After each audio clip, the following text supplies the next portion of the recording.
Today, we are going to talk about one of the world's most significant technology driven topics, which is semiconductors. We're going to understand the basics of semiconductors.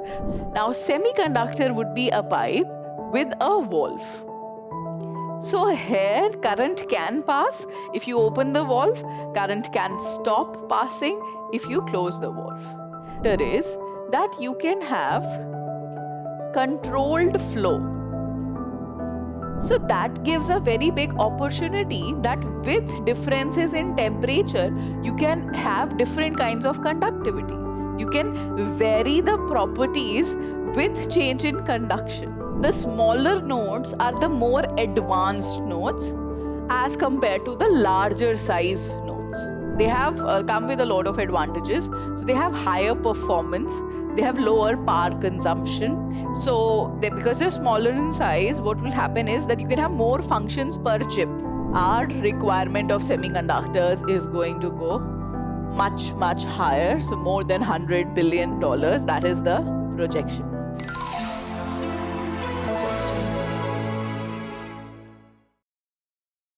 Hello everyone. Today we are going to talk about one of the world's most significant technology driven topics, which is semiconductors. We're going to understand the basics of semiconductors, how the whole thing is working, and with a special focus on India's quest for global resilience. Why are semiconductors important for India? What are the issues which are facing on this? And what are the steps being taken? So we'll complete this topic in all aspects, ready for the purpose of your UPSC exam. So let's start by understanding this word. I'm sure you've come across the word conductor, and that is an idea which you understand also. What is a conductor? But here we are talking about a semiconductor. So, how is this different, or what is special here? Let's see. So, conductor is something, or I would say, conductor is a material through which current can flow. It conducts electricity. It allows currents to flow. We're going to understand this through this basic analogy of, let's say, a pipe through which water is going to be driven. So in that sense, a conductor will be where proper passing is allowed. And there's the other extreme, which is the insulator. I'm sure you've heard about insulator also. Insulators are material which do not conduct electricity. So here, insulator would be like a blocked pipe that nothing can pass through it. There's no movement, no current being, which is going to go through an insulator. And somewhere in between, in these two extreme ends, there is a semiconductor. Now, semiconductor would be a pipe with a valve. So here current can pass. If you open the valve, current can stop passing if you close the valve. So the significance of this material, semiconductor, is that you can have controlled flow, controlled electric flow. And that is what is unique here in semiconductors. And that is what is the biggest advantage of the revolution which has come with semiconductors. They are being used in all kinds of electronic gadgets because of this special property, this very significant feature that they can allow controlled electric current to pass from it. You can regulate it, you can manage it, and that is why we need semiconductors. Let's go further and understand the properties overall which semiconductors exhibit, along with, of course, controlled flow of current, which I've already talked to you. Along with this, they have other features. Of course, controlled flow is there. Then they can conduct better when exposed to light. So this is a second feature which we have in semiconductors, that when they are exposed to light, they can conduct current through that also. They kind of become better. So this is photoconduction, or their property of photosensitivity. So think about this and think about something like a solar cell, a solar panel, where sunlight is falling in on a particular surface and that is being converted into current. Semiconductors are ideal for such a function. Then you have conductivity increases with increase in temperature. So this is again something which is different from a conductor. So if you heat them, there is a possibility that their conductivity will increase. So that gives a very big opportunity that with differences in temperature, you can have different kinds of conductivity. You can vary the properties with change in conduction, with change in temperature. That's another advantages which semiconductors offer us. After that, another point that they can be made very small and very lightweight. Now, if you know about the devices, I'm sure everybody understands this. Our devices are becoming smaller and smaller. Like this is a computer, right? This iPad is a computer. And this can do a lot of things which a computer can do. So there is this trend of miniaturization in electronics. And these semiconductors function very well because they can be made very small. Their size can be reduced. We'll talk about what kind of devices are involved here, and they can be very lightweight. So everything from, you can say, think of like a wearable watch, which is also an electronic gadget, to a computer. There is a lot of variation which is possible, and miniaturization being the key here works very well with semiconductors. Along with that, they require less operating power. So when they require less operating power, less electric support, they can be driven by batteries. Right? So they don't really need to be connected to power. So somebody which will require a great operating power, you'll need a continuous source of power there. But if it doesn't need that, then you can have battery operated devices, again making it possible for them to be smaller sized devices which can run for a longer period of time. So with these properties, the digital industry is now completely based on the use of semiconductors for different types of functions, different kinds of devices. Let's see what semiconducting materials are there. So semiconductors, they can be made up of different kinds of materials which will give all these desirable properties. So you have the single elements which can be used. So you have silicon, one of the most common semiconducting material which is used. Then you have germanium, selenium, and you also have possibilities of compounds, like multiple things, 2 things, 3 things joined together, forming some compounds which function as semiconductors. In this, we have cadmium sulfide, zinc oxide, and there are many more options also, but these are the common types of semiconductors, semiconducting materials which we use. What we are going to make out of them, we are making different kinds of devices, starting with transistors, diodes, integrated circuits, or what we call microchips, solar panels, LED, light emitting diodes. Again, that photosensitive function will work here. Let's understand this basic concept of transistors. So transistors have been around for like more than 50 years now, 70, 80 years. And this is like a switch. If I have to like make it most simplified for you. So transistor is like that controlling valve in that pipe you saw, right? So it's a switch which allows current to flow or which can stop current from flowing. So transistors are used in many different combinations. And when you have that combination, it becomes a circuit. So circuit would, in the most simple sense again, circuit would be that there's going to be a switch, okay? Then there are going to be a set of wires through which current will pass. Then there'll be a source of energy or a battery, right? So this whole system which is joined, that becomes a circuit. And you can have integrated circuits to do different kinds of functions. Then you have something like chips. I'm sure you've heard about chips being used in different digital equipments. There are companies which are dedicated towards manufacturing chips, and they are multi-billionaire companies these days, doing very well because everything needs a chip. So chip will have multiple of these circuits.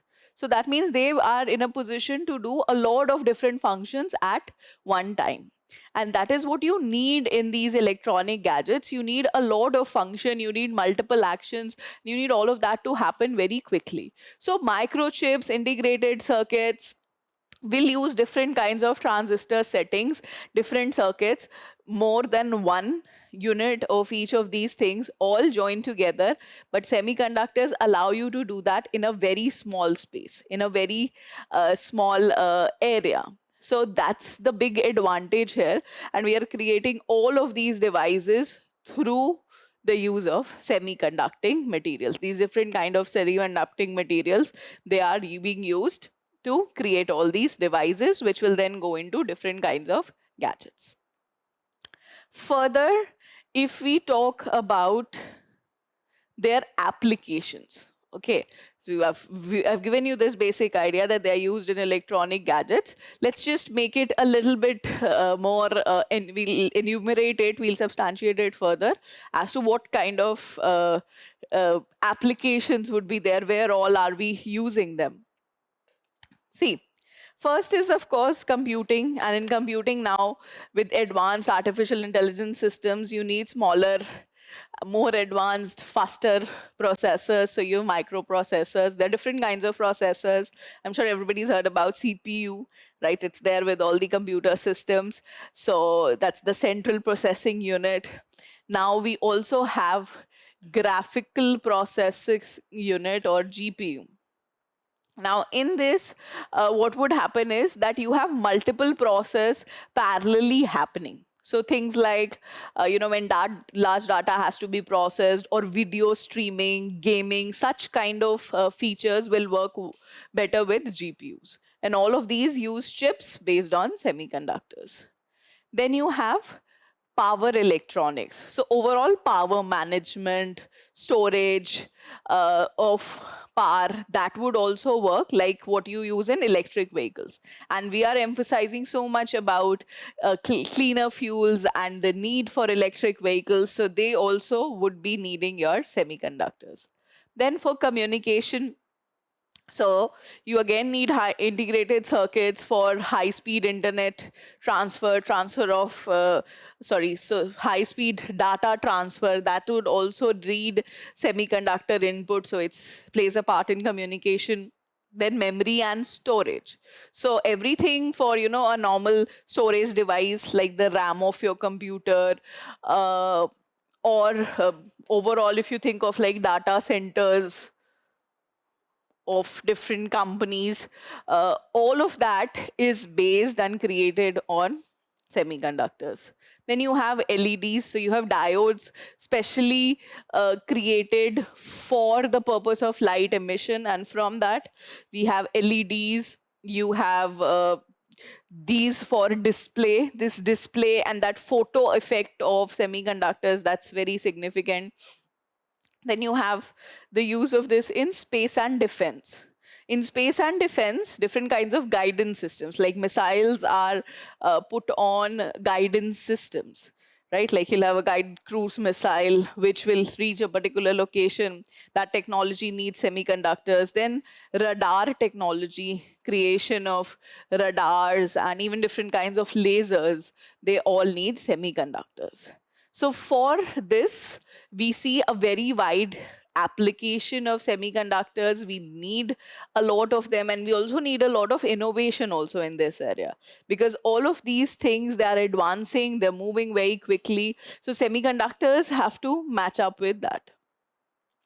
We will talk further about the creation of these semiconductor conducting devices, the basic chips and transistors and integrated circuits. So how they are designed, or their fabrication process, the factory which is going to create this It's called the semiconductor fabrication plant, or in short, it's just called the fab.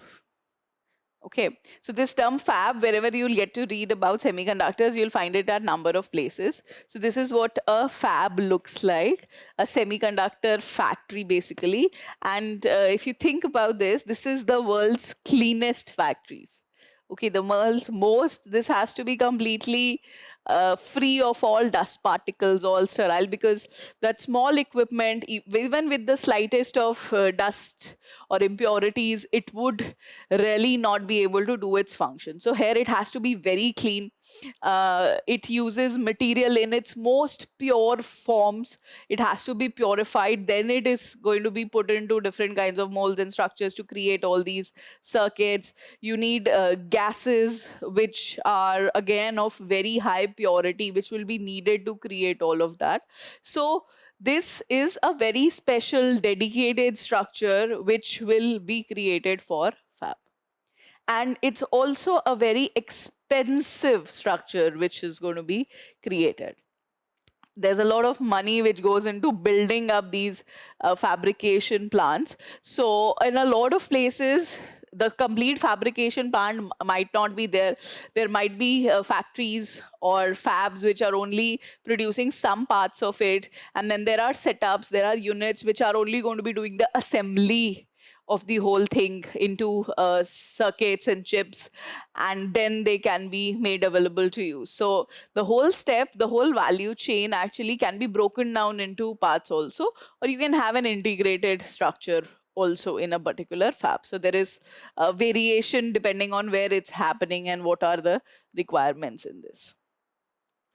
Now, while fabrication is happening, or while these semiconductor chips are being created, there are certain aspects of it which kind of suggest how advanced the whole technology design setup is.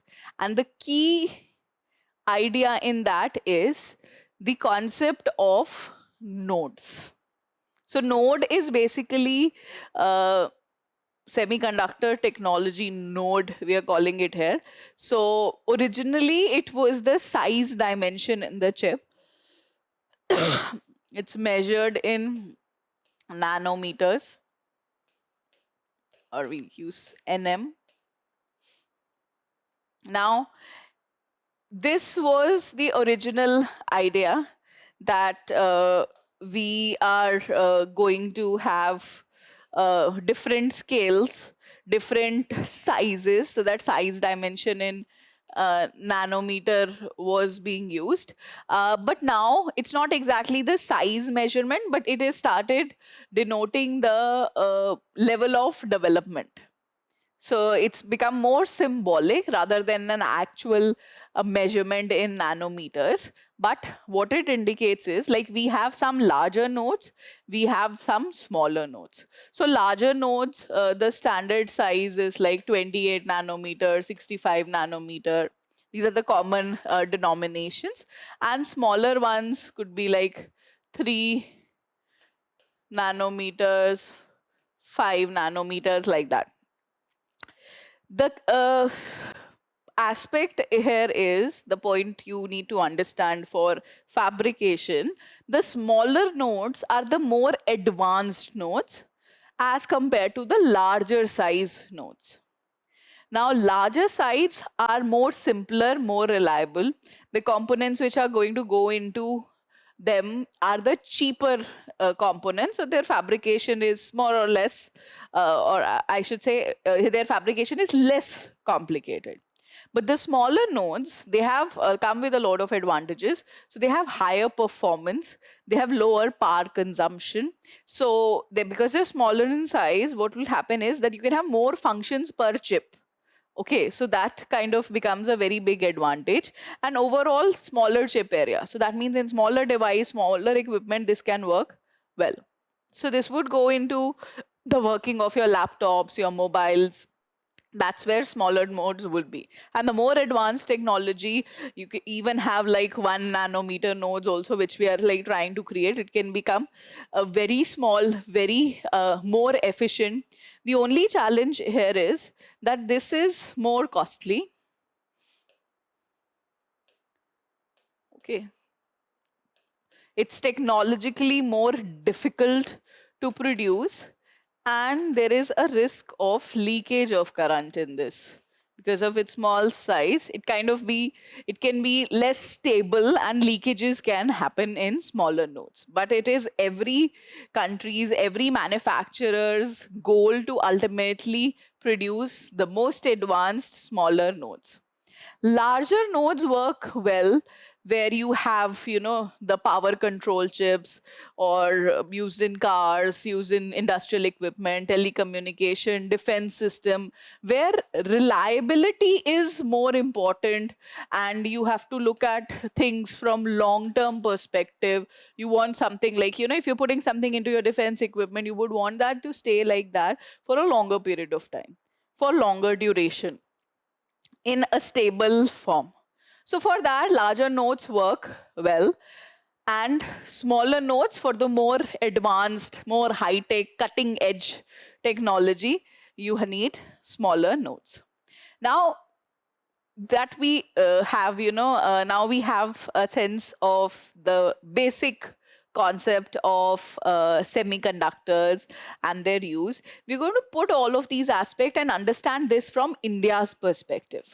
India as an economy, where is it placed in all of these utility, fabrication, material, and what should be India's understanding or India's initiative from here. So we'll try and break down all of that. Let's talk about India's consumption pattern.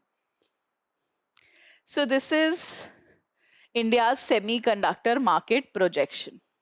What is it right now and what we think it would be? So currently, the semiconductor market, which is there, the semiconductors which we need, we have this for 48 billion US dollars. And the projection is this, that by 2030, this will become more than double. This, in just the next 5 years, it's going to become 110 billion US dollars. So because everything is becoming digital, and we are also dedicatedly promoting this, that we need digital revolution, digital India mission is there. So in that sense, with more digitization in different sectors of the economy being upgraded, our requirement of semiconductors is going to go much, much higher. So more than $100 billion. That is the projection in just the next 5 years.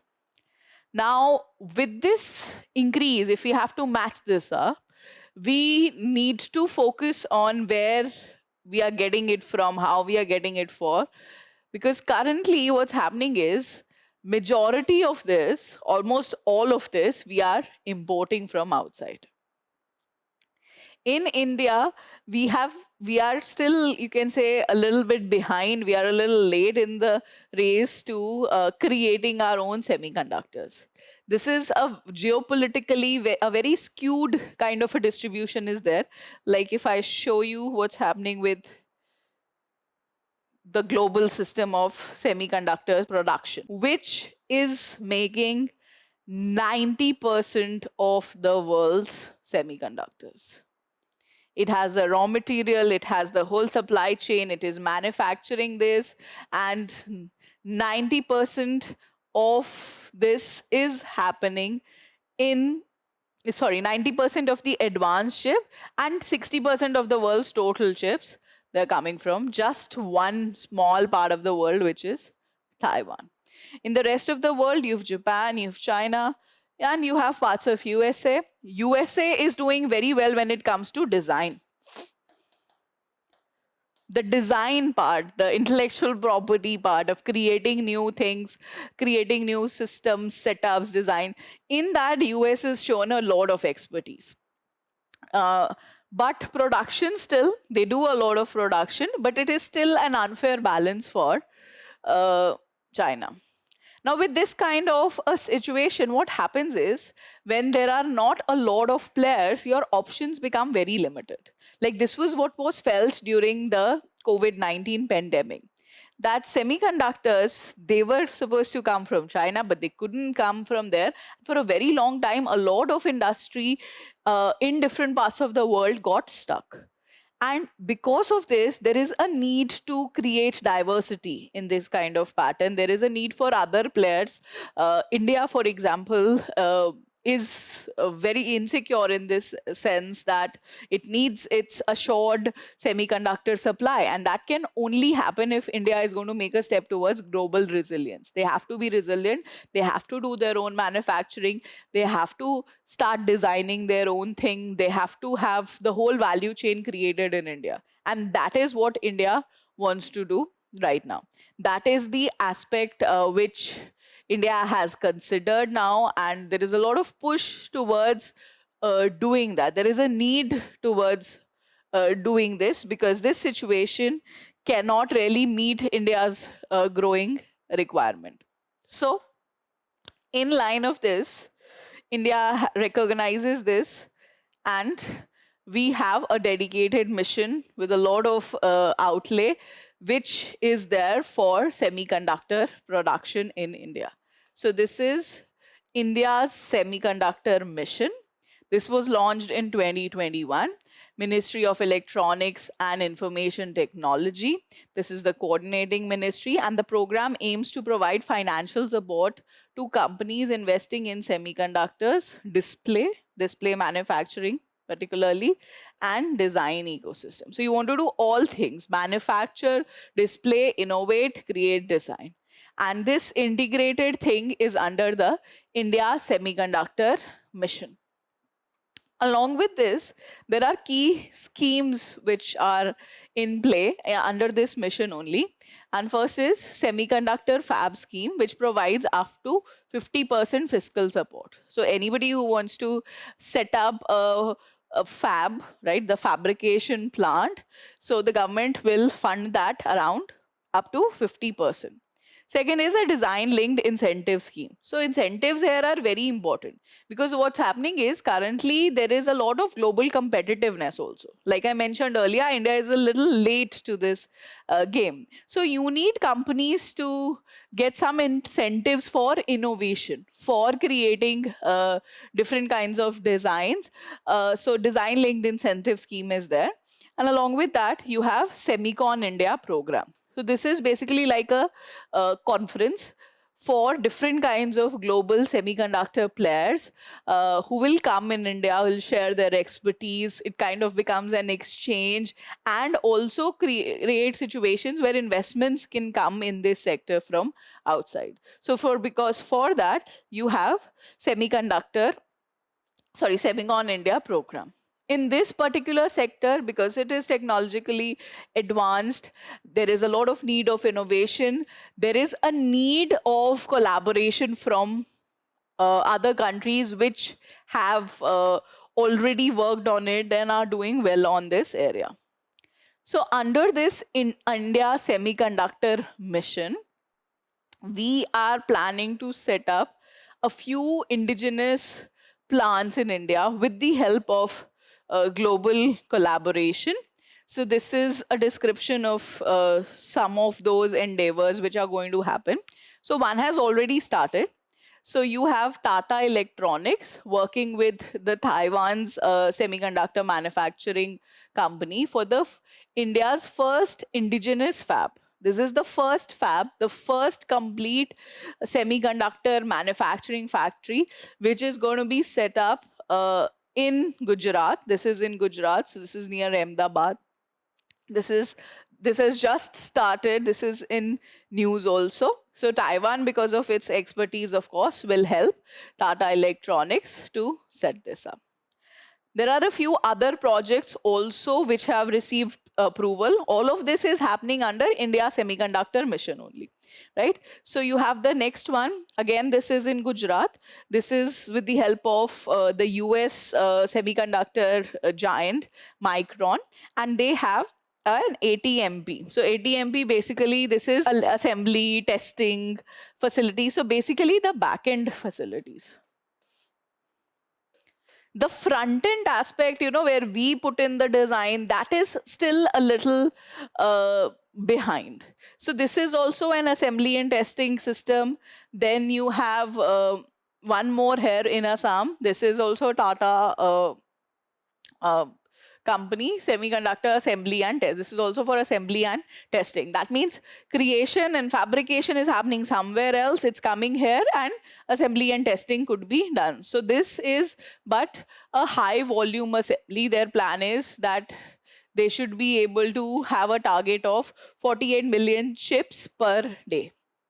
And then you have one more here in Gujarat, which is Japan, Thailand, the two countries involved. See, this expertise we will need, right? Because we are new to this. We only have one plant as of now, which has just started. So international collaboration will be very significant if we really want this sector to grow. Okay.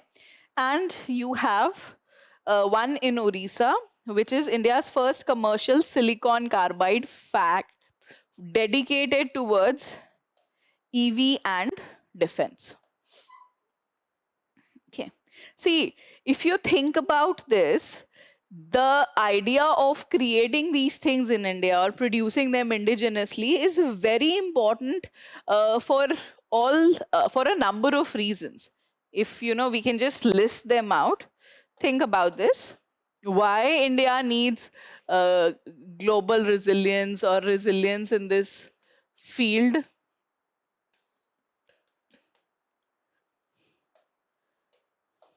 First of all, of course, you have import dependence. So you don't want that. When you have import dependence in any sector, it kind of becomes very expensive for you. It's more costly to buy things from outside. So that's why you always try to create them indigenously, right? And in this, there are a few sectors where you need strategically you want to own a lot of things. Like you have this one, the center which is coming in Orissa, that will dedicatedly supply semiconductor chips for defense sector. Now, defense is a very critical sector. You need to really own your own defense technology so that it is secure, so that it is safe, so that the information of what you are creating and innovating stays with you. So defense systems and other kinds of critical infrastructure, it is in our strategic interest to own and create and design all of that. Then with all this digital space, and there is also an issue of cyber security. When all your devices are created somewhere else, how secure they are, privacy of your data and data centers, that itself is also challenging. And there are so many issues arising globally. This has kind of become the modern way of espionage and warfare. So you want to take control of this also. And for the purpose of geopolitical stability, or maybe in India's interest, it is to have to grow its position as a semiconductor manufacturer.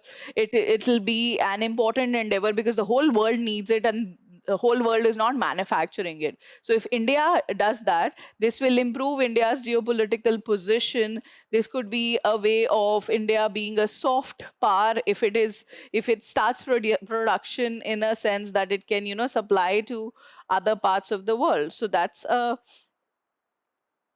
very good position for India to be in, right? And of course, the world needs diversification. You need that reliable supply chain for India's growing interest. for India's growing need of semiconductor, we need to control the chain. We need to do our own manufacturing. Otherwise, it creates our vulnerability. Like if we have to go every time to China and ask it, and if China is not happy, maybe it stops supplying or it slows down or any of those things, you don't want to be in that vulnerable position. But the whole thing, even when we want to do it, there are a lot of issues which will arise out of it. There are challenges on the real front which we'll have to tackle before we can grow this or for this to become a success. First thing here is that this is capital intensive.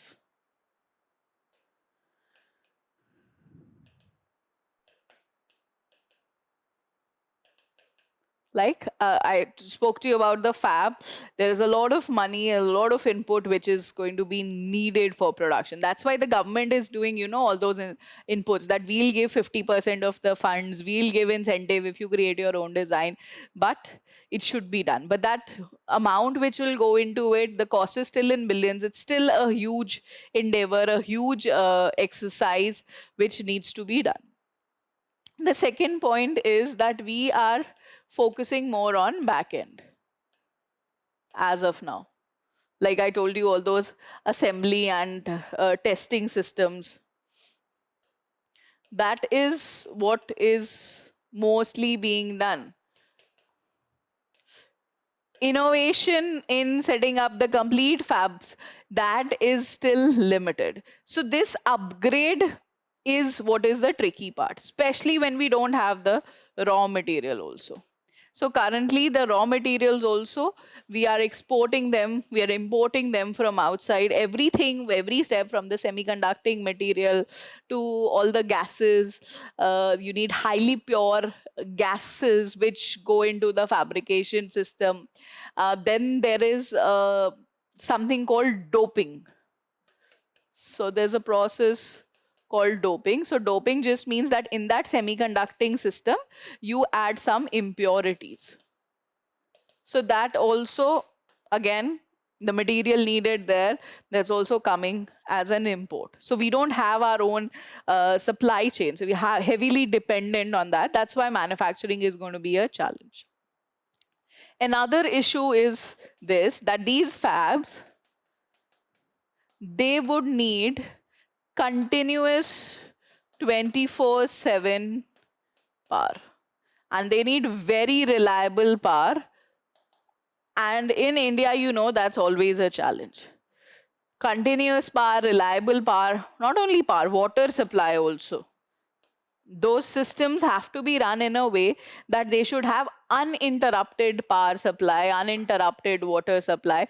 So that kind of assurance goes into this advanced technology, which is still tricky for India.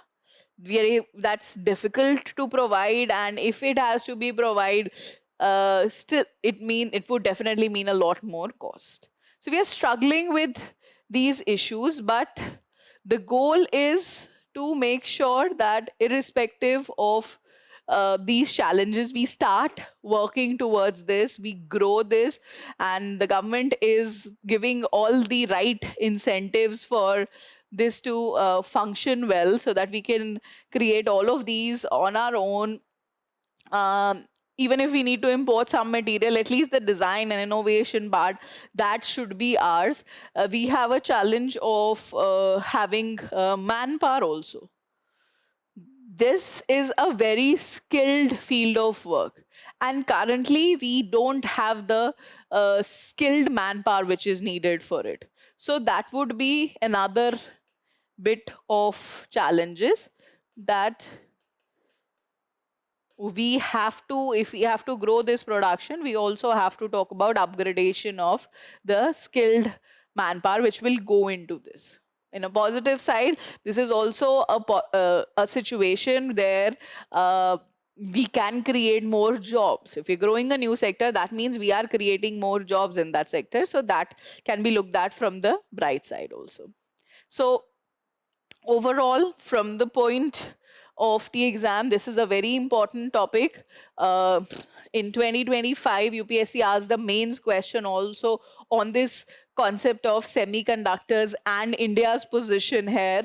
So it's an important theme. You'll get to read a lot about this. I hope you get the broader sense of what this is, why it's important, and what is India's position.